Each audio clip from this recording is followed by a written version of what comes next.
Assalamualaikum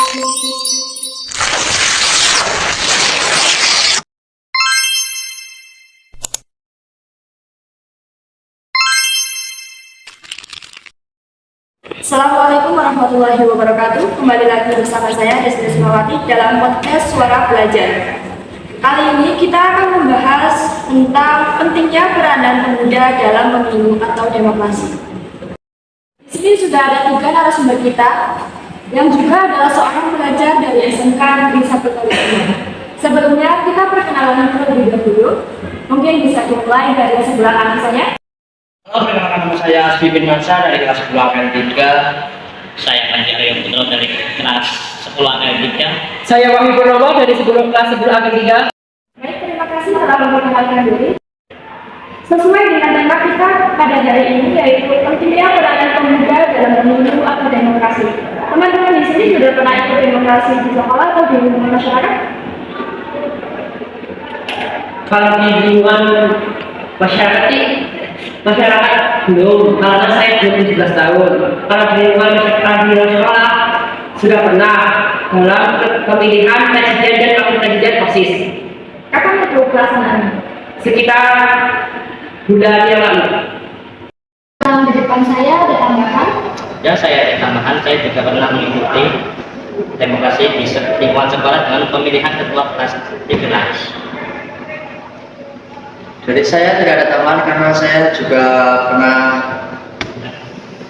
Kalau dengan kita ya, bareng dengan kedua teman ini untuk melakukan suara demokrasi di lingkungan sekolah. Sudah di sekolah ya? Ya. Baik, kita lanjut saja ke pembahasan. Seperti yang kalian ketahui, kalau pemuda zaman sekarang itu lebih memilih organisasi masyarakat daripada organisasi politik. Terlebih lagi, mereka itu memilih golput daripada menggunakan hak suara mereka untuk memilih pimpinan mereka. Pertanyaan saya, apa sih tanggapan Anda atau tanggapan kalian tentang alasan para pemuda yang tidak ingin ikut dalam organisasi politik melainkan organisasi masyarakat? Memasuki organisasi politik itu sangat susah peraturannya daripada masyarakat, karena masyarakat itu diwajibkan semua untuk semua organisasi masyarakat, diwajibkan untuk semua pemuda-pemuda yang ada di lingkungan masyarakat. Seorang pemuda, saya juga seperti itu, lebih memilih organisasi masyarakat daripada organisasi politik.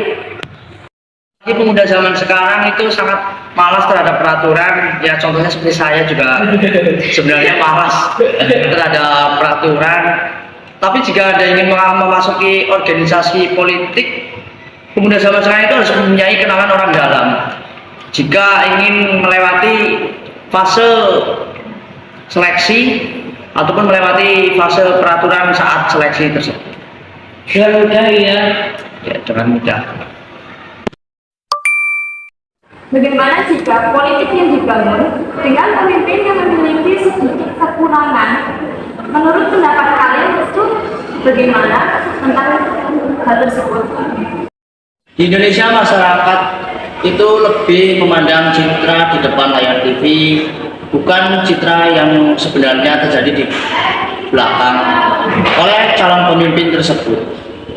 Seperti di masyarakat Papua, itu lebih memilih citra yang membantunya saja daripada di belakangnya itu biasanya korupsi atau yang lainnya. Nah, itu tidak sesuai dengan yang di depan. Di depannya. Jadi kalau masyarakat Papua itu lebih baik demo daripada menerimanya. Itu lebih demo daripada kendalanya gitu ya. menurut saya demo juga membawa waktu karena banyaknya demo-demo, pemerintahnya juga tidak merespon, jadi ya cuma kita demo. Sangat membuang-buang waktu sekali ya. Tapi sebenarnya itu tergantung pemerintahnya cepat respon, seperti pemerintahan Soeharto itu cepat respon, jadinya itu demo sangat efektif. Memang tergantung pemerintahnya cepat merespon atau tidak. Baik, kita lanjut ke pembahasan yang lain saja ya. Tentang pemilu di tahun depan. Ini kan rencananya di tahun depan akan diadakan pemilu serentak. Bagaimana sih tanggapan kalian tentang pemilu serentak tersebut? Saya sangat setuju. Setuju karena apa ya? Ya rame, banyak yang nyoblos memilih pimpinan mereka. Kalau Anda sendiri? Kalau saya sih setuju karena pastinya itu sangat ramai dalam kampanye juga diskon pemilihnya itu pasti ada. Wah, ini kan diskon pemilih ternyata ya. Ya Tidak. Saya kan masyarakat biasa, masyarakat menengah ya harus memberikan diskon. kalau Tidak ada diskon ya tidak menarik minumnya. pemerintahan sekarang itu atau pemilih-pemilih sekarang itu Kalau terpilih itu harus ada diskon ya. Kalau nggak ada, kalau terpilih, jadi kalau ingin jadi pemimpin harus kaya, bukan? Iyalah, Jadi penting diskonnya ini ya. Sekarang ini kan ya diadakan seperti tahun lalu ya, di tahun 2019. Pastinya kalian itu mempunyai banyak sekali kenangan ya di tahun 2019. Apa itu kan? Kenangan dari saya itu, karena saya belum memilih, jadi jadinya tidak seseru tahun depan. Karena tahun depan saya memilih. Kenangan tahun 2019 yaitu tentang debatnya ini. Debatnya sangat seru. Yang terjadi hal-hal konyol oleh para presiden dan wakil presiden di dalam debat itu. seperti yang kita ketahui terjadi calon presiden yaitu Pak Jokowi itu sangat konyol pada saat debat, yaitu dengan menggebrak meja karena amarahnya juga menari di atas panggung ya. Itu sangat konyol dan bikin masyarakat ada tamu di situ saat tertawa dan saya juga terhibur hal tersebut. Ada juga itu yang Prabowo itu apa ya namanya? Joget itu ya? Ya itu sangat memorial sekali itu. Nggak ada yang tahun-tahun depan lagi. Ya mungkin sudah tidak ada di dalam depan karena Prabowo sudah tidak bisa karena sudah 2 kali mungkin. Mungkin sih, tapi bisa jadi kan uangnya kan banyak. Ya, uangnya banyak gitu. Prabowo itu sebenarnya orang dalam Indonesia karena dari dulu dia sebagai jenderal prajurit di Indonesia. Mungkin jika dia menjadi presiden pertahanan Indonesia akan menjadi kuat. Baik. Wow, kenangannya sangat memorial sekali di pikiran kalian ya ternyata. Bagaimana sih ekspektasi kalian tentang pemilu di tahun depan? ekspektasi saya ya sangat ramai dengan kejadian-kejadiannya pasti ada yang gitu lah. Seru gitu ya? Ya seru. Kalau saya sih ekspektasinya itu sangat ramai. Dari kalau sekarang aja udah ada calon-calonnya, belum memilih ada calon-calonnya, apalagi sudah tiba pada saat debat memilih kampanye itu sangat ramai karena calonnya itu sangat banyak untuk memilih atau menjadi calon presiden itu. Ya seperti saya sih ya yang seperti saya sampaikan bahwa calon itu harus ada diskon pemilihnya ya. Itu sih ekspektasi saya aja begitu saja. Karena sudah memilih ya. Karena 2024 ini saya pertama kali memilih dan juga pastinya saya mendapat diskonnya. Harus ada diskon gitu. Ya karena tahun 2019 orang tua saya yang mendapat diskon, saya tidak. Karena saya ini butuh uang buat kebutuhan hidup, tapi bukan dengan hidup saja. Ya waktu saya sudah diberi diskon, saya memilih pemimpin yang adil menurut saya sendiri. Ya yang bagi diskon. Seperti yang pernah kalian katakan sebelumnya, kalau di sekolah kalian itu pernah melaksanakan demokrasi secara online pada saat pemilihan presiden OSIS kan ya? Ya. Bagaimana kalau tanggapan Anda jika di tahun 2024 nanti akan dilaksanakan pemilu secara online seperti yang pernah kalian lakukan? Mudah sih kita dalam memilihnya, tapi merasa kurang aman juga sih karena bisa datanya diubah datanya atau dihack ya, manipulasi datanya jadi tidak adil. dari tanggapan saya itu tidak efektif dan tidak dibenarkan karena di dalam asas pemilu itu ada kata luber jurdil, langsung umum, bebas rahasia, jujur adil. Di dalam kata itu ada kata jujur. Kan kita kan lagi diteror oleh hacker-hacker yang sangat profesional. Jadi itu bisa kata jujur itu bisa hilang dari asas tersebut. Jadi itu tidak sangat efektif bagi pemilu tahun depan secara online. Ya juga data-datanya mungkin akan dibocorkan oleh ke masa oleh hacker-hacker tersebut, seperti sekarang itu pemerintah Indonesia sedang diretas oleh hacker seperti Bjorka, itu sangat meresahkan pemerintahan Indonesia. Ya bukan? Iya kan web pemerintah aja udah bisa dibobol, apalagi web KPU yang sangat easy itu. Iya, yang sangat-sangat mudah itu pastinya juga nanti akan Bisa berakibat fatal. Kalau bisa ya yang biasa aja, karena mungkin lebih asik. mungkin online itu semua orang kan ada pemilihan apa pemuda, kalau ada orang tua nenek-nenek itu bisa memilih. Itu sangat kesulitan dalam memilih tersebut karena sifat online. Apalagi yang sudah tua. Ya itu ya jatuh salah ada nenek. Ya, Kan kita kan semua bisa memilih. tidak semua orang mempunyai teknologi seperti handphone, Seperti yang lainnya. Gitu ya. seperti orang pedalaman di Papua itu ya, Ya, dorong di pedalaman terus di daerah-daerah terpencil gitu. sangat susah dengan jaringan Ya, jaringan. internet.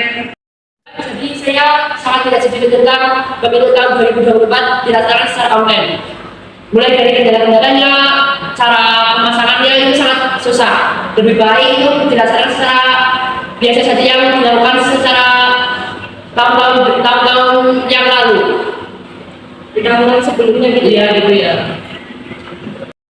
Jadi itu kan masyarakat yang golput karena pelaksanaan pemilu yang secara online. Jika seandainya di tahun 2024 dilaksanakan pemilu secara biasa seperti di tahun 2019, di tahun sebelumnya itu kan ya, masyarakatnya tetap golput. Bagaimana cara mengatasinya menurut pendapat kalian? Kalau menurut saya itu semua kalangan masyarakat itu harus membantu ke daerah-daerah terkecil seperti membawa kotak KPU, presiden KPU ke daerah kecil yang tidak memadai sarannya. Dan sekali kalau di daerah terpencil itu bisa jadi golput kan ya, karena mungkin bisa saja masyarakatnya itu belum bisa menggunakan teknologi digital seperti yang kita gunakan sekarang. Kalau pendapat kalian, jika seandainya saja di daerah terpencil itu golput, bagaimana cara pemerintahan dalam mengatasi hal tersebut?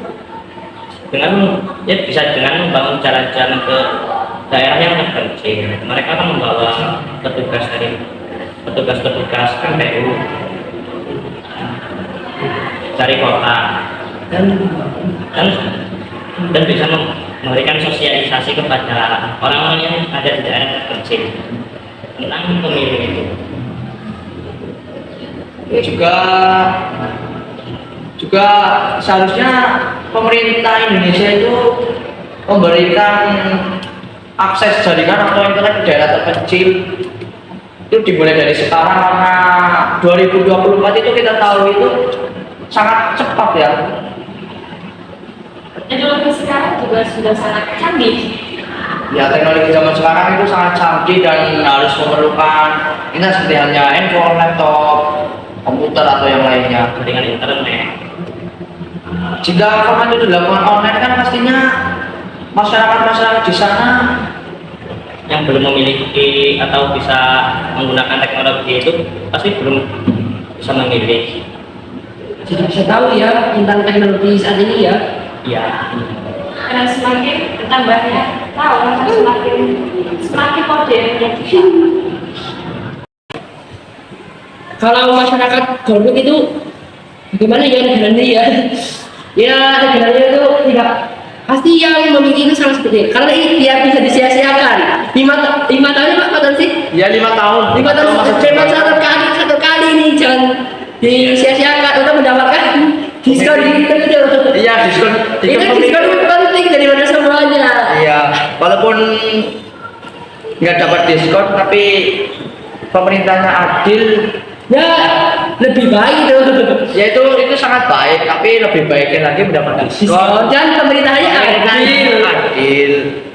Pokoknya intinya masyarakat Indonesia jangan golput lah ya. Apalagi bagi pemuda-pemudanya. Ya pemuda-pemuda zaman sekarang itu jangan sampai golput karena mereka itu penerus bangsa. Harus memilih. Pokoknya jangan golput. Baik, terima kasih atas pendapatnya. Dan saya juga jadi tahu kalau sekolah kalian telah melaksanakan demokrasi secara online.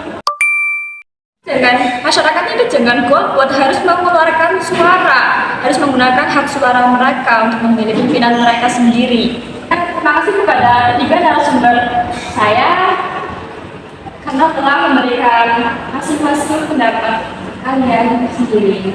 Terima kasih. Sama-sama. Terima kasih juga karena Telah mengundang kami bertiga untuk hadir di podcast kali ini. Karena semua pelajar itu tidak bisa mendapatkan kesempatan untuk hadir di podcast Suara Belajar kali ini. Baik. Dapat saya simpulkan dari pembahasan hari ini kalau intinya jangan golput, gunakan hak suara kalian untuk memilih pimpinan kalian. Cukup sekian untuk